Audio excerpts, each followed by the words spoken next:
वासना, क्रोध और लालच नरक का द्वार। गीता में वासना, क्रोध और लालच नरक के 3 द्वार माने गए हैं। ये तीनों चीजें आत्मविनाशकारी मानी जाती हैं। मिट्टी में मिल जाएगा शरीर। श्री कृष्ण कहते हैं, न यह शरीर तुम्हारा है, न तुम इस शरीर के हो। यह शरीर अग्नि, जल, वायु, पृथ्वी और आकाश से बना है और अंत में इसी में मिल जाएगा, परंतु आत्मा स्थिर है। फिर तुम क्या हो? श्री कृष्ण कहते हैं, अगर मेरा भक्त मौन होकर मेरे विश्वास पर सब सुन रहा है तो याद रहे उसके मौन का और उसके विश्वास का जवाब स्वयं मैं देता हूँ। किस्मत का लिखा कोई नहीं छीन सकता।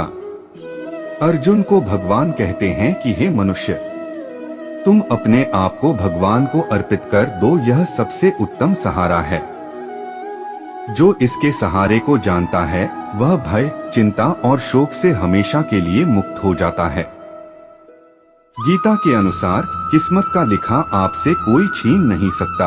अगर ईश्वर पर भरोसा है तो आपको वो सब कुछ मिलेगा जिसके आप हकदार हैं। भविष्य का मजाक मत उड़ाओ। किसी के वर्तमान को देखकर उसके भविष्य का मजाक मत उड़ाओ, क्योंकि समय में इतनी शक्ति है कि वो कोयले को भी धीरे धीरे हीरे में बदल देता है। गीता में श्री कृष्ण कहते हैं कि जो मन को नियंत्रित नहीं करते हैं उनके लिए वह शत्रु के समान कार्य करता है। हमारा कर्म करता है भाग्य निर्धारित। गीता में कहा गया है कि परमात्मा कभी किसी का भाग्य नहीं लिखते हैं। जीवन के हर एक कदम पर हमारी सोच, हमारा